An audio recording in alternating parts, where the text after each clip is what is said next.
You work in design and are originally from Venezuela, a place known for its great warmth and passion, and now you've moved up to the chill of Northern Europe, Sweden to be exact. What have you noticed about the difference in social life between these two cultures? And how does a designer choose wall colors? You're going to have to listen to find out. This is one of my favorite conversations I've ever had. Let's get into it.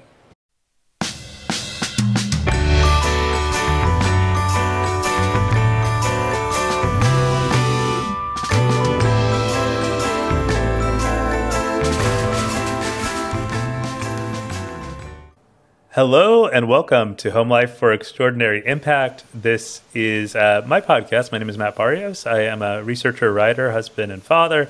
And what I do on this show is I explore global perspectives on home. I interview experts and everyday people all around the world to kind of synthesize what goes on in people's homes and how do they set it up in order to help their home be a place of growth, connection, and setting them up to be able to make their greatest impact in the world. That's what this show is all about. And today I have a very special guest who I'm very excited to talk to. We met, months and months ago, probably almost a year ago, when I was doing research for another client, and we just hit it off. And I wanted to stay connected to her, in touch with her, and follow her story. And I'm very excited to have TB Sai with us.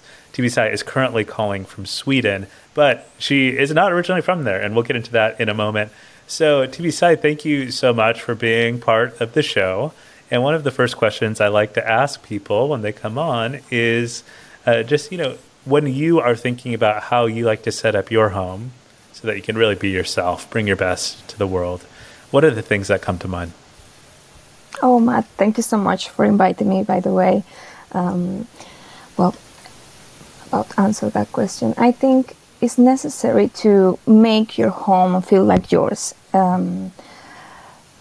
slowly. And for example, for me, we just moved 2 years ago, and we have been slowly progressing mostly in the decoration because I really want to just think about each detail and where is everything is going to be placed. It's funny because my husband is saying like, oh God, when you get this excited is that you're going to change something in the house. And I was like, yes, because what I want to do is when I come home, I feel like I am in my place. I am in the place that it doesn't matter what happens outside. It doesn't matter what happens in the day. You want to be in your home. Mm-hmm. It's your peaceful place. It's your safe area. So it's almost like, okay, and I move here and I move there. And I was like, okay, I get this furniture. Well, thank God that actually in Sweden they have this idea of loppis. It's almost like everything is sold secondhand, and it's much more cheaper. I love the fact that you can actually find more things that are a little bit more special, not like just IKEA stuff and like the normal modern furniture. Sure. But of course, it's almost like I can get it, and then it's like, but it doesn't work for that space, or me, it doesn't work now with that I get, and I got something else. So It's almost like, okay, I change things, or maybe just from the place until I feel like, yes, this is what I want. Yes, I feel good in this place. And for example, we got this nice sofa secondhand also, and it was like quite big, but it allowed me to have more or less a full openness with the space and the living room, and also in the area where he has the piano and things like that. So that is the kind of thing that you want. It doesn't matter how expensive it is, I believe. It's almost like if you feel comfortable, it doesn't matter. That's so interesting. As long as you feel. So I think that and always having when you are coming from another country, when you have been living away from so long, I believe that, for example, pictures are so valuable because you might not feel like you are in your home completely, or like what we call home normally, because we normally, if we go back to what we think it is home, it is almost like, okay, family, where you grew up, all these things. So I feel like I have pictures of my family and his family with my daughter, and that is like Yes. Yeah. Yeah. So small details, I believe. I love that. I love that attention to detail part of this for you, where while it is about maybe a sort of quality to home that is feeling safe, feeling like you're in your refuge, you're in your place, right? A sense of this place belongs to me, I belong to it, right? There is also this attention to the fact that it's the little details, the pieces of furniture, the photos on the wall. As I'm talking to you, I get to see this image of this beautiful wallpaper behind you. Oh, that is, yes. Yeah, and those kinds of details that add a sense of self-expression that translates to belonging or whatever it might be. Yeah, it is quite interesting also here, for example, in Sweden, that is cultural thing, and you have the winter, and the winters are so dark. That is, you do actually get depressed. Yeah. It's so dark, it's so long that you get depressed. So I was like, oh my God, I cannot have like just, when we moved here, actually this wasn't there, it was red, which is horrible. But many of the things were kind of almost like gray, or some colors that are not actually making you feel like at peace. So I was like, okay, I want something, I want to bring what I cannot have the whole year inside. Yeah. So I think that is quite important also. What colors do you use? At least for me, as a graphic designer, I have noticed that some colors can affect psychologically so bad. And that is like, for example, for me, it's almost like, no, I cannot have gray furniture or like decoration, cannot be gray. Yeah. Because then it's like, oh, look, I am just looking life like gray. It's like, no, it's not that what I want. Yeah. So yeah, not the right color to express you, right? And especially I all those understand dark other winters. people. Yeah.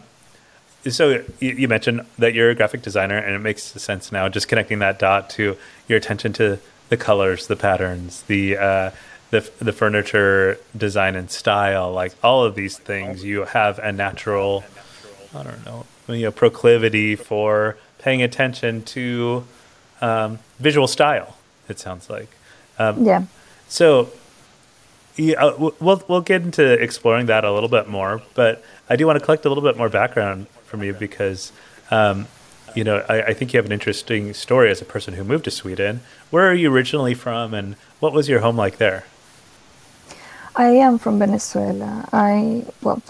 When I was younger, I think for around my first 11 years, I was moving back and forth from two cities. My mom needed to work in another city, so we were moving 1 year there with her, and then we're coming back to live with my father, even though they were married. It was just necessary. Yeah. So I think that affects a little bit. Of course, you are growing up; it's not completely stable. Yeah. But it was nice. I did like to. When I was living in the city that my father was living, I loved that one. I loved the house. I loved the area. It's called Merida. And it's full of nature. Wow. So we were actually living quite high not so high, but a little bit high in the mountain, like 500 meters walking up. Yeah. And it was really it was beautiful to be there. I had beautiful memories in that place. You could actually just see from the porch, though the back, from the front, you could see almost the whole city. Wow. It's a small city, but it was beautiful. So when it was almost like, I spent the New Year for the 2000, and it was amazing because that was a big celebration. Yeah. And then it was so much like fireworks everywhere. So I could just sit there. Wow. I remember that I sat there and was like, oh my God, this is perfect. And but yeah, after that we just moved, and that was a little bit different. Maybe also because, of course, when you are coming like when you are living with your whole family, you have another sensation, but then you move to another place and maybe my parents separated, so in that time, and it was a little bit different. Yeah, absolutely. But yeah. Wow, what a picture of that space, and also the way relationships with your parents, like, and the story with them. Obviously, it will have an effect on their kid and everything, and moving from place to place and everything like that. And gosh, that view and the fireworks, I could picture it in my mind as you were describing it. I love it. Yeah.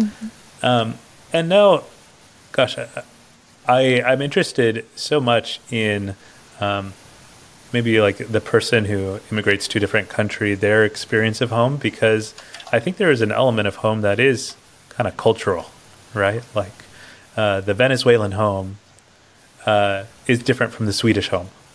I would guess. Is that true in your experience? What do you think? Yeah, I think so. We have it's completely different. That is actually maybe one of the things that is more shocking when you move to a country that can go so far away, is that we have this like, okay, we speak a lot, we are helping so much, we are talking with the neighbors, we are kind of warm inside. There is some other things that is maybe not as positive, because you might believe that as a Venezuelan, all people will have completely good intentions because how warm they are. Oh. But that might not be true with everyone, unfortunately. Yeah.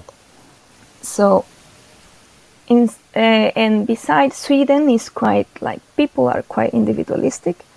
So you don't see much more like, I have heard that people are living in the apartment, in the building apartments, and they never talk to the neighbor.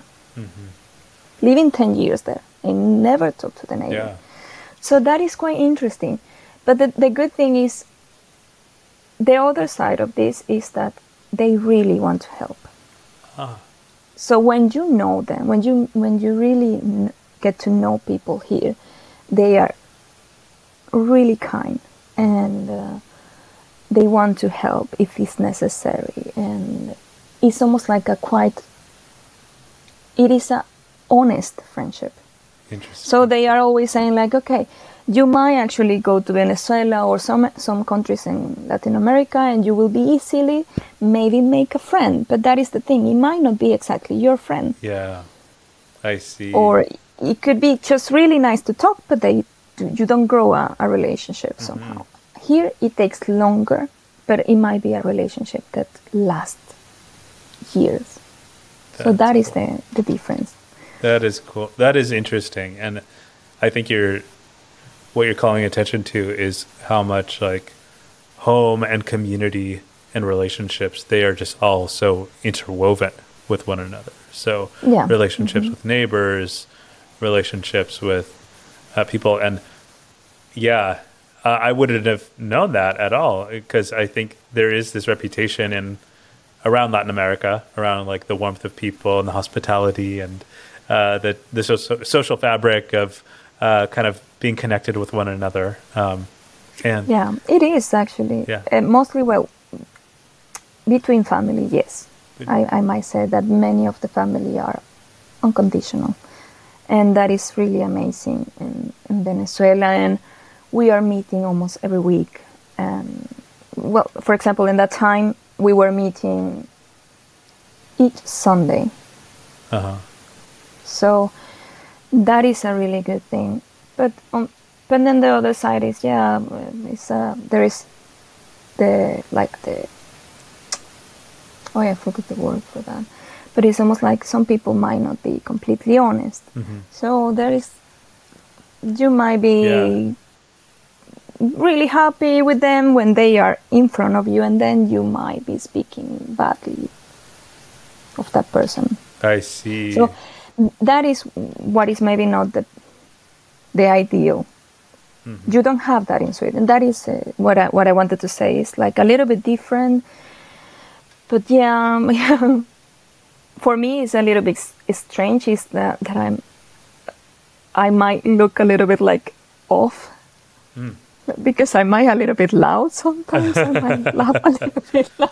Yeah. And then, of course, and I am a little bit more open to speak about certain things. So that is the shock. Yes. Yes. Interesting. So, yeah, that is a fascinating thing to navigate, new relationship styles, new communication styles, everything. And also, it sounds like when, at least in your experience, when you make a friend there in Sweden, it's like, okay, this is a real thing, because it might have taken a while to get over, you know, an initial, I don't know, barrier of entry, you know, but then it's just like, okay, we're connected, we're here to help each other, all of that. That's so interesting. I'm curious what hospitality looks like in these two environments, like having people over. What does that look like in your experience? Well, if you ask me about my family, they were always quite open. They will just, whoever came, it was like, come, and then like my uncles like, have a beer, and now it's time to dance, and all these things. So it was really, really nice. It's really welcoming. And here it takes a little bit more. Also, maybe one of the things that I do want to mention is that if you are not speaking the language, that makes everything much more difficult. I am living in a really small town right now, so the majority of the people might understand English, but they feel so maybe nervous to speak it, so they prefer not to. Yeah, that makes sense.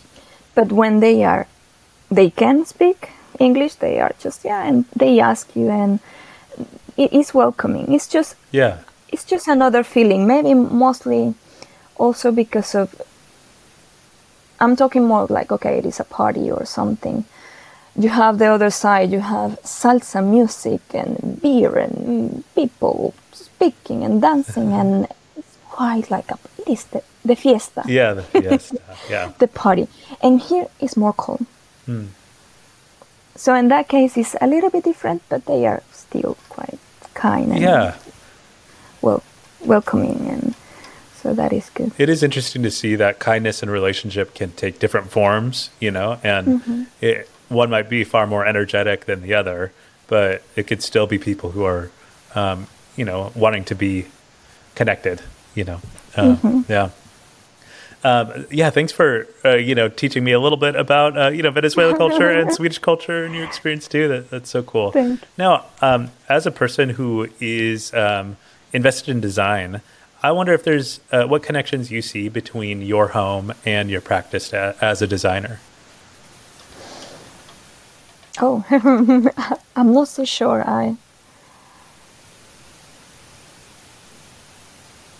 In design. Well, yes, maybe I am almost designing everything, at least in my mind, how it will look, and well, in design normally you are working that way. You are doing something and then oh no, I don't like it. So you remove it and you move it here and you move it there. So it might be that the reason why I'm always moving things around. Yeah. And, or maybe never getting completely satisfied. Yeah. When the design is almost the same thing. Like as soon as you design it, it's almost time for a redesign, right? You know? Yes. We got to update this design. But yeah, I think it could be that. And the colors and shapes. I believe mostly shapes.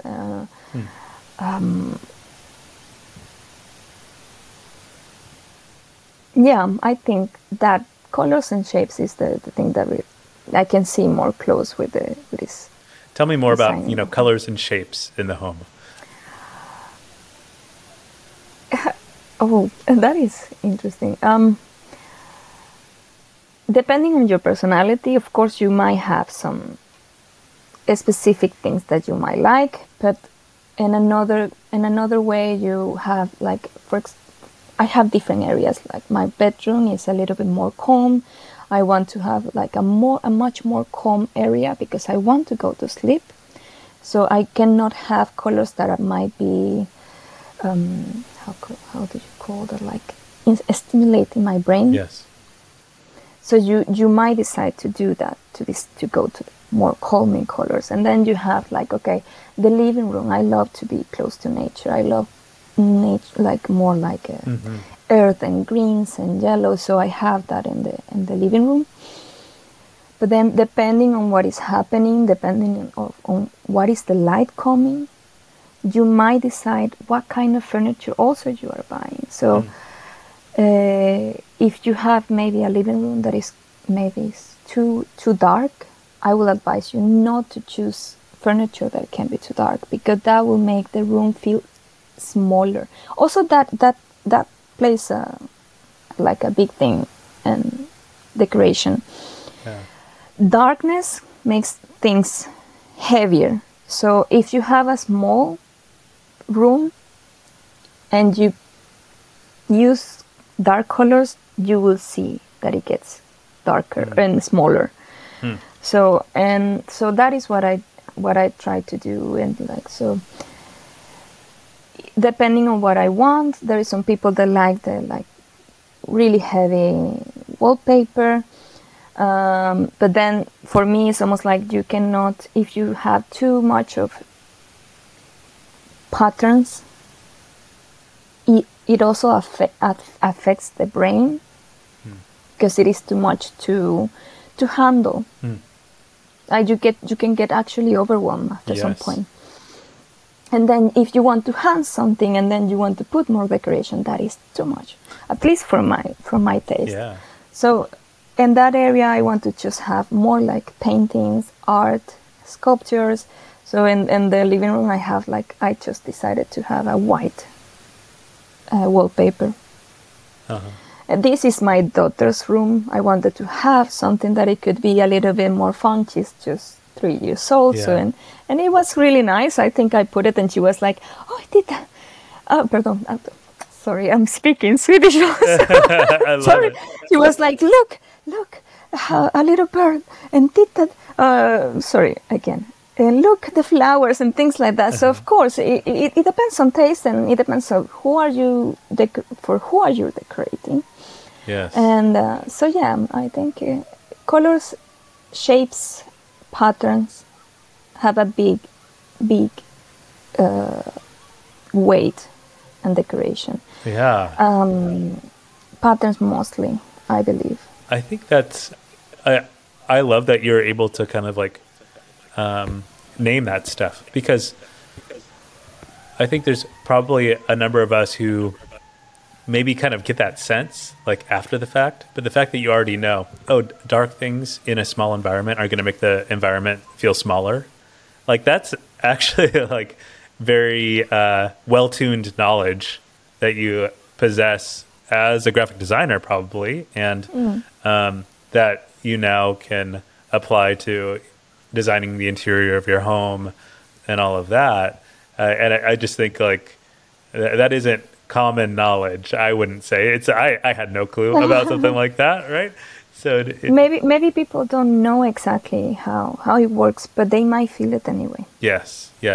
It's almost like you feel it when it's happening versus kind of having the principles internalized already, like how you do, so that your decisions are grounded in, okay, here's some design principles I follow for how I set up my space and set up a 3-year-old's room versus my own bedroom and all of that.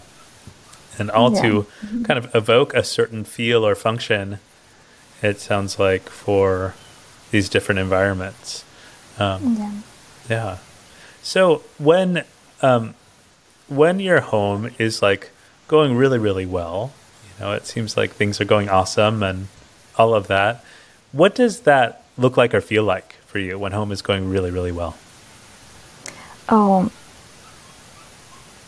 It's almost like a party. I think that when everything is so well and like we are healthy, because of course having a kid is, you get sick quite often, or they get sick quite often, But then everything is calm. It is almost like a party. You can see that we are dancing with her. We are just enjoying life. Maybe that is one of the things that I want the most, at least for her, is that she knows that as a like she can grow and have these memories that are just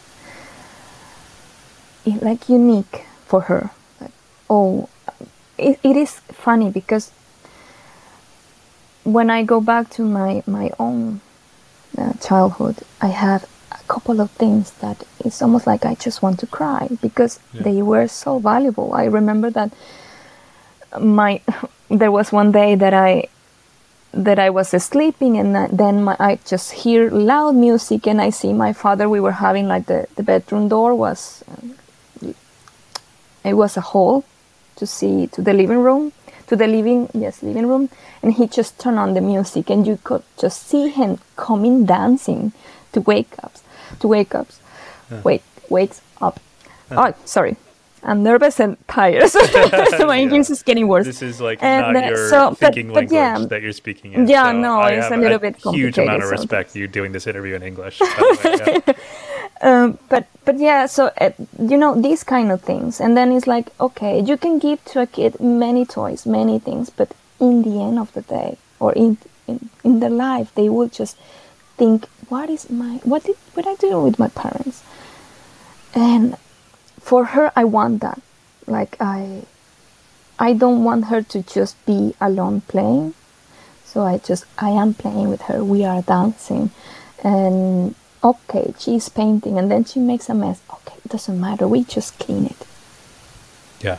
This is also that is about psychology and how development is almost like you are just 3 years old. You will be following rules in the future. You will have to live based on the standards of the society. So in this area, in this house, you are free. That is what I want to. Of course, she has limitations, but in that case, okay, she's painting, and that is actually quite difficult for me because I know I love to paint, and I am kind of almost like perfectionist and meticulous. Like I want to do everything in the place, and then she's like the hand and things like that, and I was like, okay, just calm down. But yeah, I think you can see it, and you can come inside, or you can maybe see us in the window, and we are dancing and we are just playing around. That is when the house feels good. That is great, and it has. I love just the interaction between like your home, enjoyment and life and liveliness in the home, and also this the mindset of a parent, which is, what is the imprint I'm putting on my kid, the memories I'm providing for them, that is going to develop them into who they are. And I think you're so right that every person really grows out of the soil of their own home, right? Where they were from. So, yeah, that's like a really, intentional picture of that. Even the decision, like, you are free in this space, and you'll have rules outside of the house, and you have a few rules inside of the house, but you're free here. I love it. Now, maybe from the other side of things, because I know home's not always going so perfect or anything, and it's not always enjoyable and all of that. When it seems like home's going sideways, what are the things that make it go sideways for you? Oh, I think it comes in different sides, like from different areas. I might say that depending, unfortunately, since I am coming from Venezuela, the things in Venezuela are not doing extremely good. Yeah. So that, of course, that will affect me first, and you can maybe notice that I get a little bit like more overwhelmed easily. And then it's like, okay, when I don't have control, then I want to control the house. Yeah. And then you can notice that the difference, like I'm start to clean, or I get like, oh, the mess and everything. But it shouldn't be that way so much. Well, actually, I should not use the word should. But yeah, and but it affects in different areas. I think that we cannot expect life to be completely perfect It's not going to be good all the time. Storms are coming always, and it is okay. It is okay if you feel overwhelmed. It is okay if you feel some kind of anger when this happens. We cannot go either to the complete positivism of life that is not real. In those moments, you need to do something that makes you feel at least a little bit more at peace, or almost like grounding you again. Yeah. If it takes too long, because unfortunately, of course, there are some things that can go fast, and there are some things that can last a long time. So, but yeah, I think that you can see that if things are not doing so well, are not going so well here, it will be more silent. It will be less movement, more like, okay, we just maybe look or watch a little bit of TV, or yeah, I think for us it's a quite different thing. Yeah. Like, I think quite energized, and then quite like right. low energy. And yeah, if before, when you're describing when things are going well, there's so much energy, there's freedom, there's dancing, all of that. And when it's not, it sounds like there's a restriction. I need to control this. I need to, something like that. I need to, I don't know, drain the energy, perhaps, from it. Or the energy is drained through the mood, through what's going on back in Venezuela, or whatever it may be. That makes sense. What do you think helps you, transform those moments, or kind of get back to center, or however you might think of it? But when it isn't going well, what helps you move through that? I think one of the things that at least I do is that I am coming from this indigenous background from Venezuela, and I was quite interested in that. So when it is like a mess, and for example, I still need to work, and then I sit and I need to design, and maybe I don't feel so inspired, or I feel this tension in my body, I will just play that music. It's strange to explain, but it brings so much peace to me that is like, okay, it will be good again, because it is true. It will be good again. This is just like a rainy day. Sure.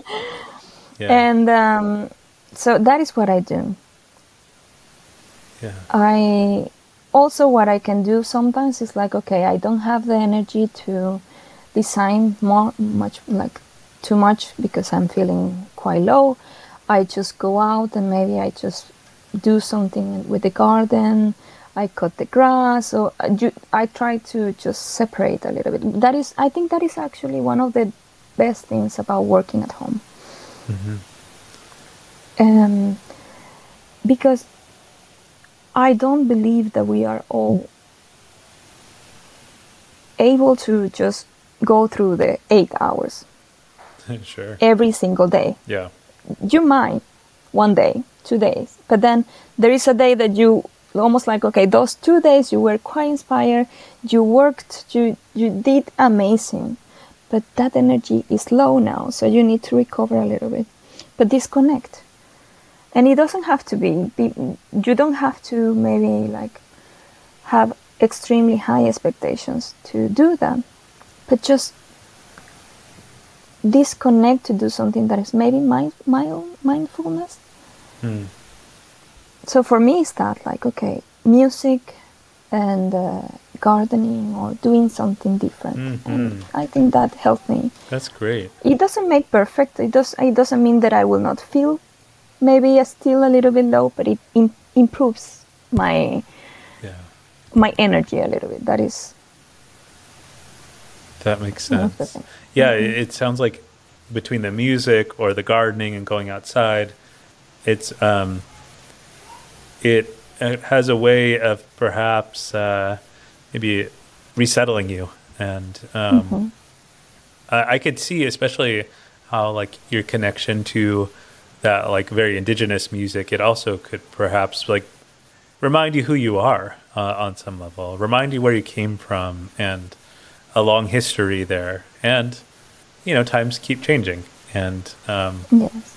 yeah, it might put you into a larger story, perhaps. Does that ring true to you, or what do you think? Yeah, I think so. Yeah. I I do, and if people actually hear that music, it's beautiful. It's almost, oh, well, it is almost like a mantra anyway. So it works in that way. And but yeah, Very meditative, it sounds like. yes, and I think so. And yeah, you are completely right. The fact that I know that I'm coming from that, I was completely interesting. I've been interested in that, in those things, and that music, almost all my life. So I believe that is almost like, yes, this is where I belong. Like, this is part of me. It's not that I'm just liking something that is, how do you say, like, oh yeah, I forgot the word again. But anyway, it's almost like I'm not just borrowing something. It was actually from our family also. So Yeah. it reminds me home. It reminds me where I want to be. It reminds me, well, not exactly where I want to be. I don't want to be in Amazonas, but connected to. Yes. To not deny where I'm coming from also. And to my father, because that was the family that it was the closest to that side. So it is, I think, yeah, Yeah. it's like making me come back to myself. That's great. Yeah, anchoring. Yeah, I love that. Well, Tibisay, this has been a really lovely interview, and it's about time to wrap it up. Yeah, you know, just having had this conversation and also reflecting on the questions ahead of time, like, what would be your, you know, final words of encouragement, recommendations, suggestions for people listening to help them, you know, improve the quality of their homes? Yeah, well, I have like different things. If you are working at home, it's extremely necessary that you know when you are stop working. It's so easily to just get lost, and then you are working here and you are working there, and then you are like, you don't have a time to just enjoy. That is one thing. If you are a parent, really we need to relax a little bit more and understand that the house might not be completely organized all the time, and that is okay. And you can do it tomorrow. If you don't have the energy, you can just do it tomorrow. You can do it maybe the next day, and that is okay. It's like you have your kids, and they are, for example, they are in the need of attention in the moment. So those other things, it's almost like, if you ask maybe your parents or my parents, and they will say, oh, I regret so much that I didn't do that with you, and I was so focused on other things, because of course life is like a mess. Yes. Like it's running. So it will happen. It will happen to you if you just focus on that. So I think that is important. And one of the things that I would recommend a lot, that I'm trying to do more now, is like, even if the day was messy, it was a mess day, it was heavy and it was horrible, and maybe I felt sad and everything, I just go to bed and I try to I close my eyes, and I try to remember even the smallest things that were good during the day, but it's almost like reliving it. Yeah. And I must say that it was like, oh my God, I felt so much better after doing that. And the days that I don't do that, I go almost like with the, like I cannot breathe so well. Yeah. But when I do it, it's almost like, oh my God, it's peaceful. You need it. So that will be maybe one of my biggest advice. That's good. Well, thank you, TBSI. And gosh, I know the encouragement to just not push too hard, let the house be how it is, especially with young kids. That speaks to me with our 1.5-year-old. So yeah, thank you for that. And I hope that it connected with other people as well. So as we're wrapping up, one final question for you. What kinds of things are you working on these days? And if people want to get in touch with you, how can they do that? All right. Right now I'm working as a UX designer, and but I can work as a graphic designer also. I've been working with the branding, whatever you need. If you need a website, if you are working with some apps, or if you want to develop some app, I can just help you with that. I can do some research also. They can connect. Maybe it's a little bit complicated because of my name. Maybe you can put it in in your website, my website, so they can contact me. And yeah, everything that is maybe about applications. I'm not a developer, but I can design it and do some research and graphic design. Great. That's amazing. So yeah, if people are interested in getting connected with TBSI, you can take a look at a link in the show notes, which will direct you to the accompanying blog for this episode. I'll make sure to put links to her website and so on there, and that will be a place where you can easily find that, plus some more of her written responses to some of the questions that we maybe didn't even get to. So it's totally worth checking out. Also, as in final kind of closing movements here of this episode, this has been Home Life for Extraordinary Impact, which is a project coming out of Home Life Design Lab, my company invested in helping 100 million people transform their quality of life at home, helping their homes be places of regular, consistent personal growth, meaningful connection with people, and really setting them up to make their greatest impact in the world. If that's the kind of thing that floats your boat and you'd be excited to follow along for it, please go to homelifedesignlab.com, a link in the show notes also for that, where you can sign up for the newsletter and follow along with workshops and so on that I'm offering. So please take a look at that. And lastly, if you've been listening to this podcast or following along with the newsletter for a while, I urge you to consider becoming a premium subscriber, which will unlock some extra perks for you. It will also help fund the ongoing research of this project. If you find value in it, I'd love for you to contribute to it. So thank you very much, everybody, for listening. I hope it has served you well. And thank you, lastly, to you, TBSI, one last time. Thank you so much, Matt. All right. It was so nice to talk to you again. It's so great to talk with you again, too. Yeah. All right. Until next time, everybody. Thanks for listening to Home Life for Extraordinary Impact. I hope you enjoyed listening as much as I enjoyed putting it together for you. Please take a moment to rate it, like it, and subscribe wherever you have listened or watched. If you really loved it, check the link in the show notes to become a premium subscriber to support the ongoing work of this project and to unlock some exclusive premium episodes. Home Life for Extraordinary Impact is a project of Home Life Design Lab. Find out more at homelifedesignlab.com, where you can sign up for the newsletter and follow along on Instagram and TikTok. Thanks.